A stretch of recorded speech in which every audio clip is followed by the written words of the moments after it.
हे हंस वरिष्ठ धर्म धारक, मैं इस वरदान की देवी इस वरदांगण में आपका सस्वागत प्रणाम करती हूँ। आपने इस वरदान को पावन कर दिया है, इसके लिए मैं आपका आभार व्यक्त करती हूँ। मैं आपके लिए कुछ कर सकूं, इसके लिए मैं स्वयं को भाग्यशाली समझूंगी। हे वन देवी, सब कुशल मंगल है। यही प्रकृति के बीच रह लेंगे, पर्ण कुटी बना लेंगे, कंद मूल फल खा लेंगे, परंतु एक काम करना, मैं जिस रास्ते से आया हूँ उस रास्ते के कांटे हटा लेना। सच्चिदानंद, आप तो संपूर्ण जगत के शूल क्षण मात्र में दूर कर सकते हैं, परंतु आपने मुझे इस योग्य समझा। आप मुझे इस कार्य का श्रेय देना चाहते हैं। आपकी आज्ञा सिर माथे पर, प्रभु आपकी आज्ञा का अनुपालन हो जाएगा। पर हे प्रभु, आप तो उस रास्ते से होकर आ गए, अब उस रास्ते पे कांटे रहे या ना रहे क्या फर्क पड़ता है? मेरी तो कोई दिक्कत नहीं है, मैं तो आ गया। कांटे लगे निकले, पर मुझे ढूंढते ढूंढते मेरा भाई भरत इस रास्ते से जरूर आएगा। ये कांटे उसे नहीं चुनने चाहिए। हे भवतारणहार, क्या अयोध्या का राजा, अयोध्या की चतुरंगनी सेना का सेनापति, राजा दशरथ का पुत्र और राम का छोटा भाई भरत इतना सुकोमल है कि पैदल चलेगा तो कांटे चुभ जाएंगे? नहीं नहीं वन देवी, वह तो वज्र सा कठोर है। उसके छाती से तो लगकर इंद्र का वज्र भी टूट जाए, ये कांटे उसे परेशान नहीं करेंगे। फिर इन कांटों को हटाने का क्या औचित्य है प्रभु? परेशानी की बात यह है कि जब वह इस रास्ते से आएगा, अगर एक कांटा भी उसके पैरों में चुभा तो उसका हृदय यह सोचकर विदीर्ण हो जाएगा कि मेरे कारण मेरे भैया को यह कष्ट झेलना पड़ा। जल्दी आपकी आज्ञा रघुनंदन, मार्गनी शूला भव।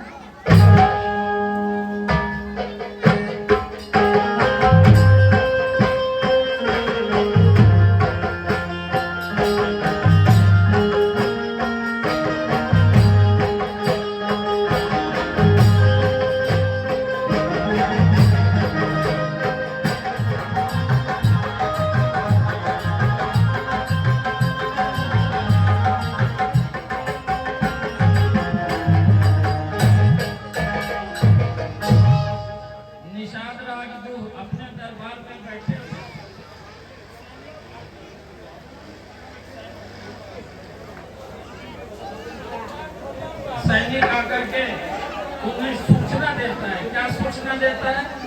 इसको आप कलाकारों द्वारा मंचित किया जा रहा है, उसे देखिए।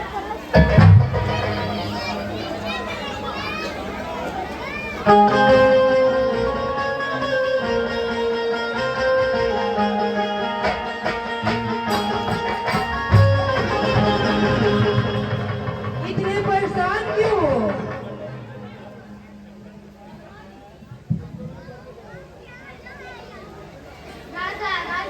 अयोध्या के राजा भरत बहुत बड़ी सेना के साथ आ रहा बनते। कहियो, अयोध्या के राजा बहुत बड़ी सेना लेके आ रहल बा। क्या ठीक से पता लगाए हो ना? हाँ राजा, बहुत बड़ी सेना, जेमा हाथी, घोड़ा और गधिए और राजा जी आगे रखना सुए पताका फहरा रहा है। आखिर भरत का विचार लेके आ रहल बा? विचार तो साफ है राजा जी, कैकई की बेटवा है ना, माता चढ़ा दे होई कि कहीं राम राज के अधिकार मांगे ना आ जाए। यही खातिर राम और लक्ष्मण दोनों भाई को जंगल में ही मारे के राज निष्कंटक करेंगे। हमरे होते हुए हमारे राम लगन के तरफ कोई तिरछी नजर भी उठा के देखे तो कहीं आग निकाल ले वो। हम निषाद है निषाद, हाथी घोड़ा वालन को टटरियों ना नसीब होंगे।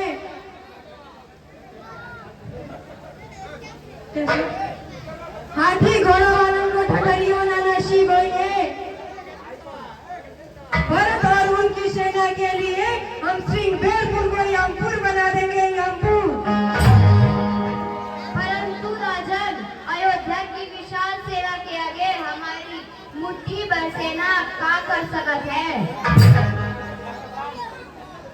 चुप बेकार कहेगा, इतनी जान प्यारी है तो घर में छिप कर बैठ जा। चूड़ियां पहनेंगे, सामना नहीं कर सकेंगे तो अपने राम जी के लिए मर बैठ तो सकेंगे। हम निषादों की लाश पर पैर रखकर भरत गंगा पार करेगा। जाओ बजा दो युद्ध का नगाड़ा।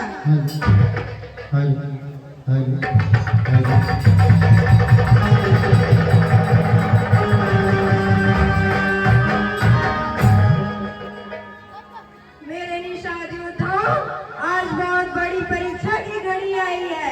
जानो तो श्री राम जी अपना सारा राजपथ एक क्षण में भरतलाल को दान कर दिए और आज वही भरत अपनी पूरी सेना के साथ निकल पड़ा है।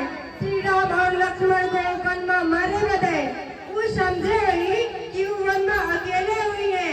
वो कहीं कहीं के बिटवा ही ना जाना था कि श्री राम के नाम पर बलिदान देने वाला से भूमि भरी पड़ी है। मेरे निषाद योद्धाओं, हम गंगा मैया की सौगंध खा के बात है, हमरे जीते जी शत्रु गंगा पार नहीं कर सकते है। गंगा के सभी घाटों को घेर लो, झाड़ियों में सभी मोर्चा लेकर छिप जाओ। गंगा के धौल जल को खून से लाल कर दो। वीरों, याद रखना, मरेंगे तो गंगा मैया के तट पर और श्री राम जी की रक्षा में, जिसे सीधे मोक्ष होगा। वीरों, आगे बढ़ो।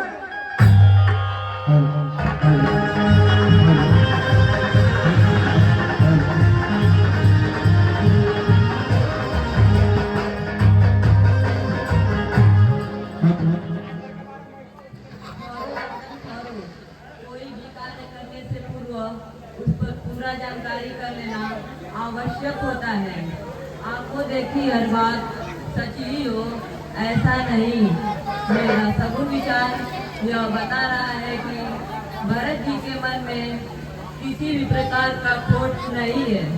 मेरा मानना है कि भरत जी से मिलकर उनके विचार जानना आवश्यक है। आपने ठीक ही कहा, श्री राम के प्रेम में मैं सब कुछ भूल ही गया था। आप लोग जाइए, झाड़ियों में छिप जाइए। बैर और प्रेम छिपाने से नहीं छिपता। आप लोग मेरी प्रतीक्षा का, मेरे संकेत का प्रतीक्षा करिएगा। मैं जा रहा हूँ मिलने।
यह श्रीकृष्ण है। यहाँ के राजा निषाद राजगुप्त श्री राम के परम मित्र है। यदि वो भैया के मित्र हैं तो हमारे भी भाई हुए। हे आर्य सुमन, अगर वो भैया के मित्र हैं तो हम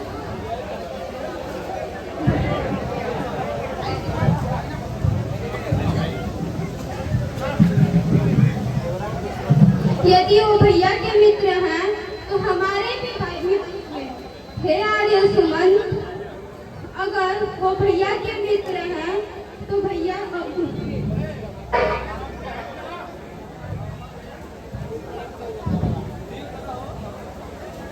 भैया से कहकर हमें क्षमा करा देंगे।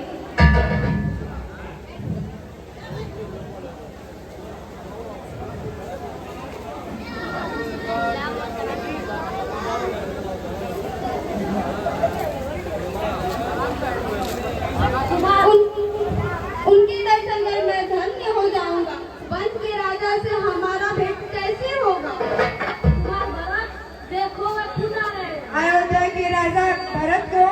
निषाद होगा जुआर। लो वो खुद आ गए। जुआर भरत राजा जुआर। तो भैया आप मेरे भी भाई के समान हुए। जैसे भैया आपको सीने से लगाते हैं, वैसे ही आप मुझे गले से लगा लीजिए। मैं समझूंगा भैया ने मुझे गले से लगाया है। ठीक है, आप मुझे गले से भी लगाना चाहते हैं। ठीक है, मैं इस रास्ते छूटूंगी। नहीं नहीं भरत भैया, ऐसा मत सोचिए। नीच और पापी तो हम हैं जो हमारे भरत के लिए कैसे कैसे विचार उठते हैं। हमका क्षमा कर दो भैया, हमका क्षमा कर दो। नीच और पापी तो हम हैं, हमका क्षमा कर दो भरत भैया, हमका क्षमा कर दो।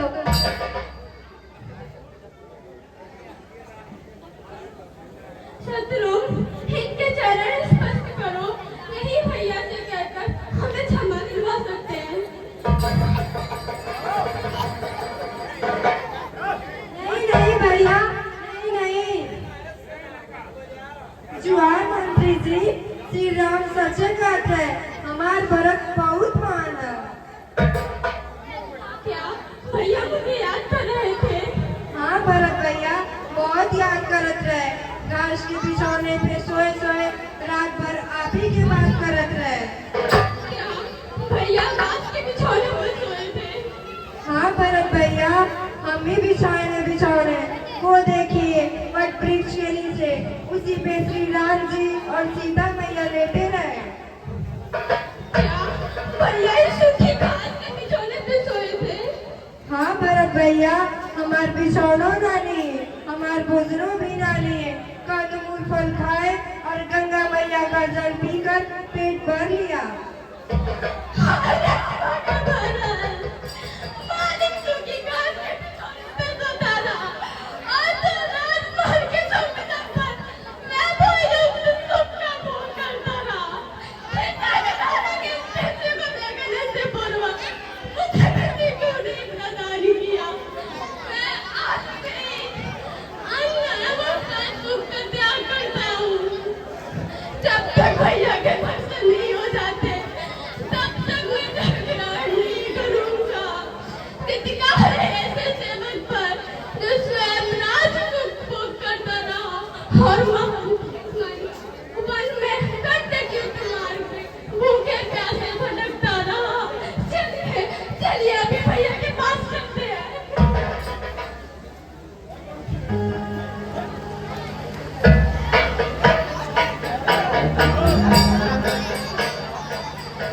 वाह रे भरत वाह, भाई हो तो मेरे जैसा।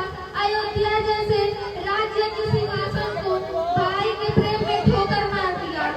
धन्य हो भरत, धन्य हो।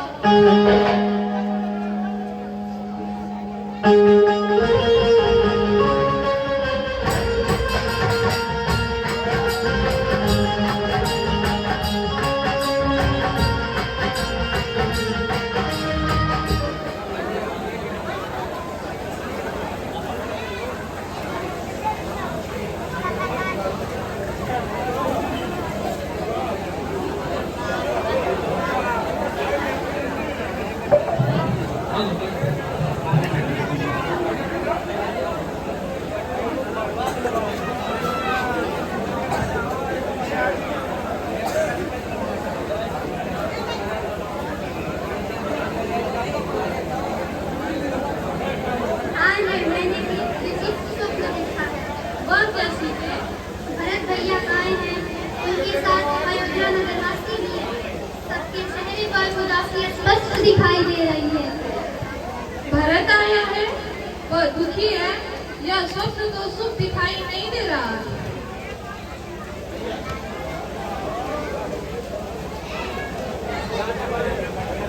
भैया, मैं जंगल से लकड़ियाँ लेकर आ रहा हूँ। शीघ्र आना लक्ष्मण, मुझे बहुत चिंता है। भरत आया है, वह बहुत दुखी है। अरे उससे क्या है कदू? उसका तो अब तक राज्य अभिषेक भी हो चुका होगा और आप बोले हैं भरत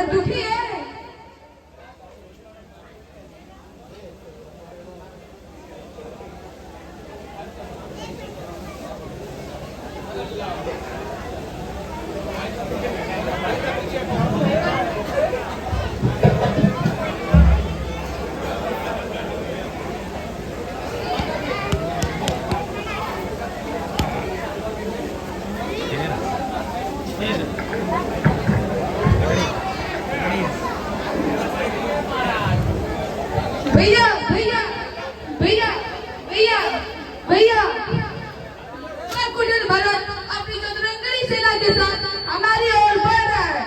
ऐसा प्रतीत होता है कि क्या की कुटिलता में सने और कुत्ते जैसे समृद्ध राज्य से भी उस गुरुभक्त को संतुष्टि नहीं है भैया, नहीं है। इसलिए वो अपने सैन्य बल से हमें समाप्त करने की दादी बढ़ रहा है। लक्ष्मण, पहले तुम शांत हो जाओ।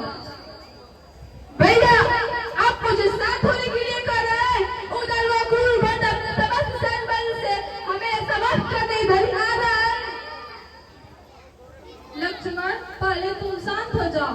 क्रोध वह आंधी है जो विवेक के चिराग को बुझा देती है। क्रोध में लिया गया निर्णय अविवेकपूर्ण होता है। मेरे भाई, मैं तुमको इतना प्रिय हूँ कि तुम मेरा हित देख ही नहीं सकते, परंतु रोग उत्पन्न होने से पहले रोग का निदान बुद्धिमान व्यक्ति नहीं करते। ठीक है भैया, आप तो सदैव विवेकता से आप मुझे शांति कर देते।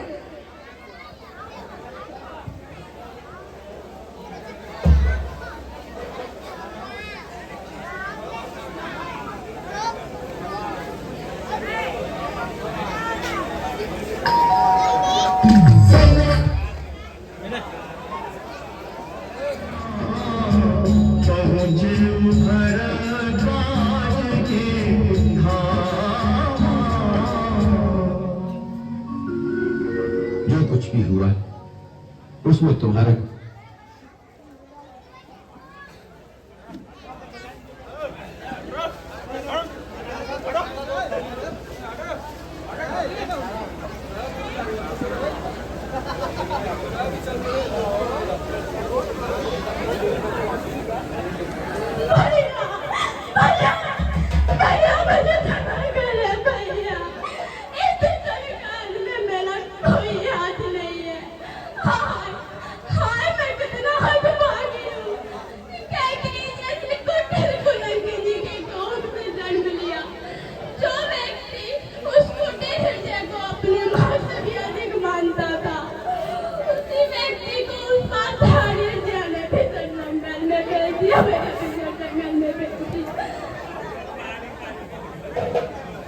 भरत, मेरे भाई, उठो और शांत होकर मेरी बात को सुनो।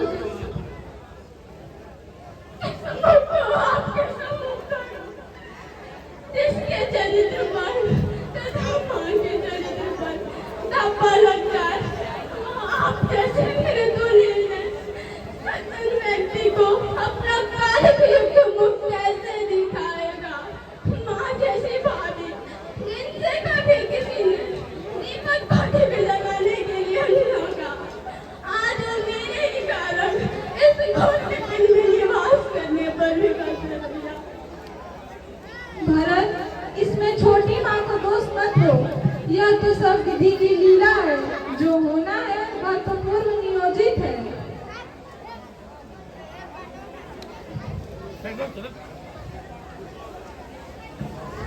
प्रणाम गुरुदेव। गुरुदेव, आप अच्छे तो हैं? गुरु माता जी कैसी हैं? हे अवध के चिंतक, राज्य का कार्य तो ठीक प्रकार से संचालित हो रहा है। अवध की प्रजा को किसी प्रकार का कष्ट तो नहीं है? हे राम, तुम्हारी अनुपस्थिति में सभी लोग सुखी हैं।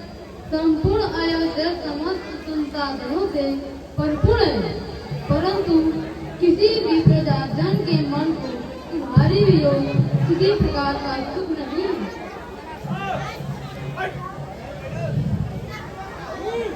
हे राम, तुम्हारी अनुपस्थिति में सभी लोग सुखी हैं।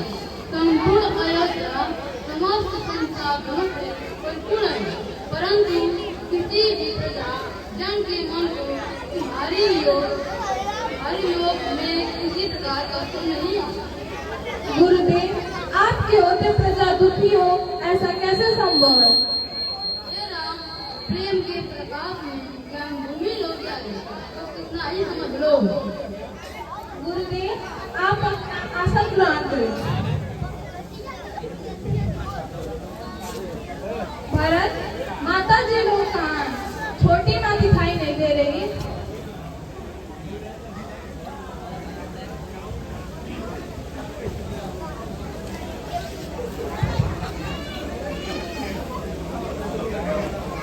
प्रणाम माँ, आप यहाँ सबसे अलग क्यों खड़ी हैं?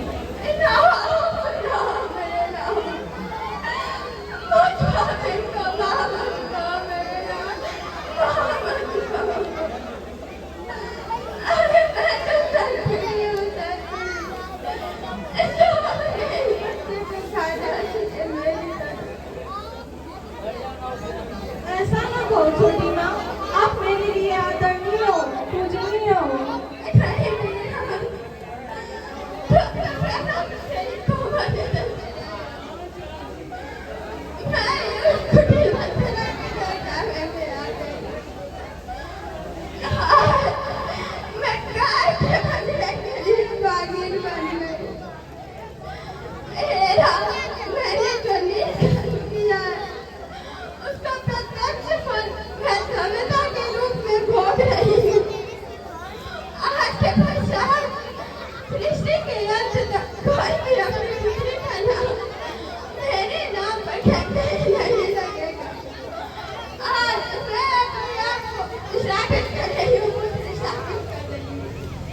छोटी माँ, इसमें आपका कोई दोष नहीं है। यह तो विधि की सब लीला है। यह सब तो विधि के हाथ में है।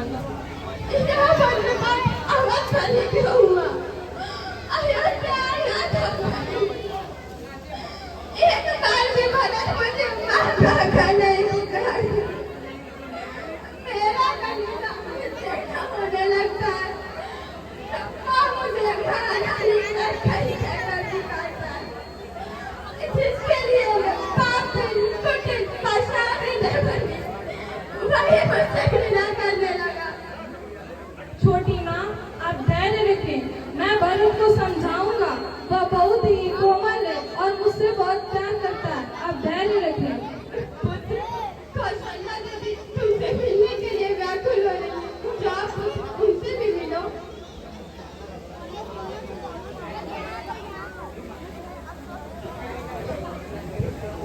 प्रणाम माँ।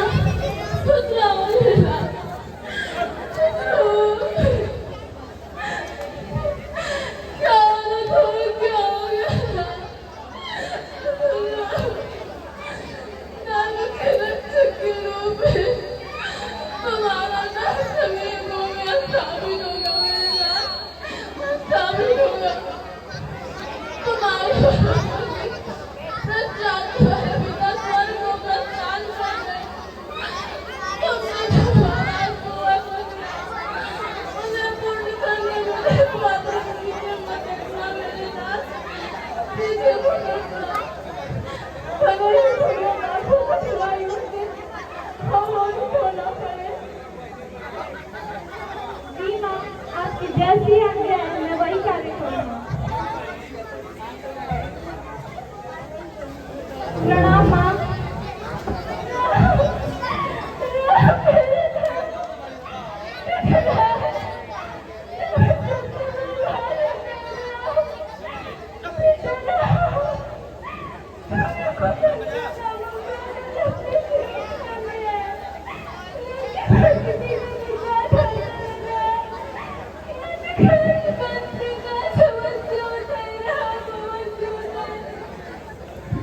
जी माँ।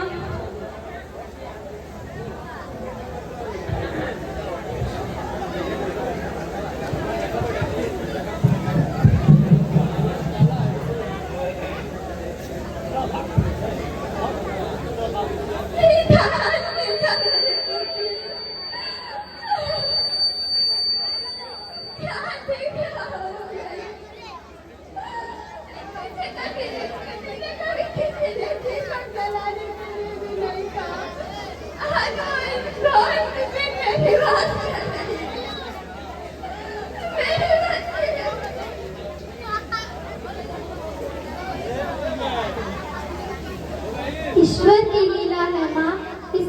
बदल नहीं सकता।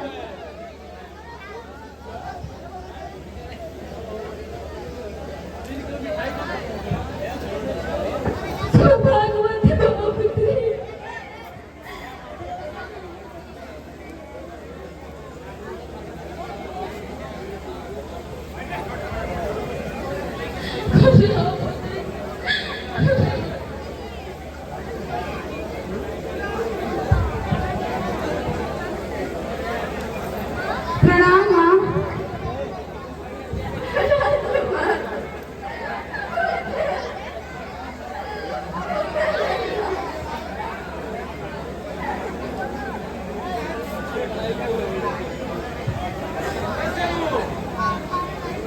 प्रणाम माँ। लक्ष्मण, राम तुम्हारे पीछे है और पीछे तुम्हारी माँ इस तरह की सेवा निष्ठा पूर्वक करता है। अगर तुमने ऐसा नहीं किया तो मैं अपने आप को बहुत समझ कर जैसी आपकी आज्ञा माँ। प्रणाम माँ। खुश रहो मेरे लाल। तुम्हारे पिता सेवा भक्ति के बोल बोल समस्त ब्रह्मांड में दर्शित प्रमाण करती रहेगी। जैसी आपकी आज्ञा माँ।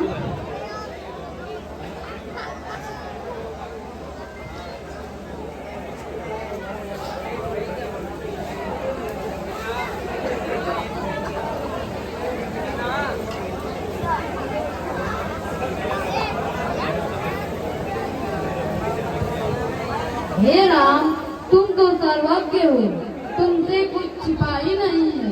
फिर भी समय की मांग को देखकर मैं तुमसे कुछ कहना चाहता हूँ। गुरुजी, आप रघुवंश के सर्वश्रेष्ठ हैं। आप ही के प्रताप से सूर्यवंश की मान मर्यादा का प्रकाश सर्वत्र फैला है। आपकी आज्ञा से उधार्य। हे राम, भरत आपसे कुछ कहना चाहते हैं, परंतु संकोचवश कह नहीं पा रहे हैं। भरत, किस बात का संकोच है? कहो। हे राम, मैं भगवान देव के साथ ही मानकर सत्य कहता हूँ कि मेरे हृदय में किसी प्रकार का आपके प्रति कोई दुराव नहीं है। हे राम, ये जो कुछ भी हुआ है इसका मुझे कोई पता नहीं है। हे भैया, मेरी गलती बस यह है कि मैं स्वार्थी, लोभी व पापिन माँ के घर में पैदा हुआ हूँ और शास्त्र का भरत, इसमें छोटी माँ को दोष मत दो। विधाता जो कुछ करता है उससे भला ही होता है। मेरे भाई, महल बनाने के लिए झोपड़ी तो गिराना ही पड़ता है। हो सकता है इस घटनाक्रम में हमारी ही कोई भलाई छुपी हो। हे तात, आप चातुर्य में कोई आपसे कैसे जीत पाएगा? इसलिए मैं सीधी बात कहता हूँ, जितने लोग यहाँ आए हैं, अथवा नहीं आए, उन सबकी राय है आप वापस अयोध्या चले और राज्य संचालित करें। तथा आपके स्थान पर 14 वर्षों तक वन में रहूंगा। हे राम, भरत की बात विचार करने योग्य है। भरत, गुरुजी हमारे रघुवंश के सर्वश्रेष्ठ हैं और तुम भी शास्त्र, नीति शास्त्र, वेद और लोक के ज्ञाता हो। हे भरत, तुम धर्म की दूरी हो। मन, कर्म और वचन से तुम्हारे समान केवल तुम ही हो, कोई दूसरा नहीं है। मुझे पता है कि तुम वही कहोगे जिसमें रघुवंश की मान मर्यादा निहित होगी, श्रेष्ठ जनों की बातों की अवज्ञा नहीं होगी। स्वर्ग में जो हमारे पूर्वज होंगे उन्हें लज्जा से गर्दन नीची नहीं करनी होगी। मुझे पता है कि तुम इतने विचारशील हो कि माता पिता तथा श्रेष्ठ जनों की बातों की अवज्ञा भी नहीं कर सकते। इसलिए हे तात, स्वतंत्र मन से तुम्हें जो कहना है कहो। गुरुजी साक्षी है, मैं वही कार्य करूँगा। भरत तुम तो धर्म के प्रतीक हो। अब तुम्हें पता चल गया होगा कि परमात्मा की इच्छा क्या है, इसलिए अब राम को वापस लौटने को कहना धर्म के अनुसार उचित नहीं है।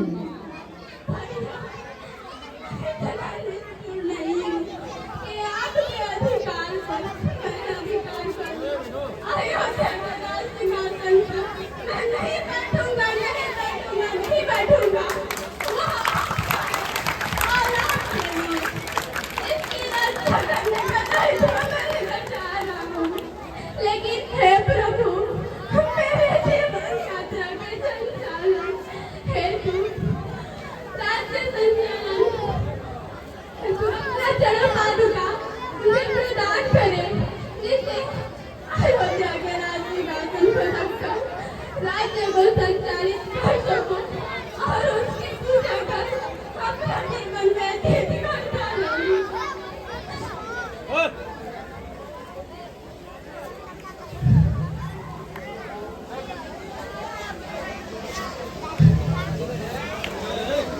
भैया, इससे आप अपना एक बच्चा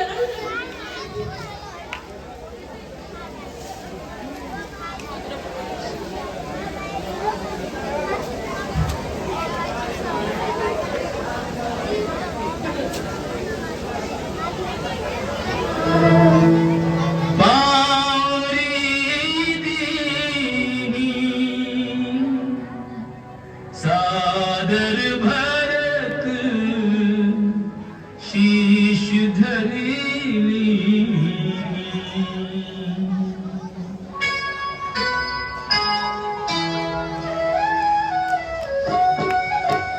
राम भक्त ले चला रे राम की निशानी, राम भक्त ले चला रे राम की निशानी, शीश पर खड़ा अखियों में पानी, राम भक्त ले चला रे राम की निशानी, राम भक्त ले चला रे राम की निशानी।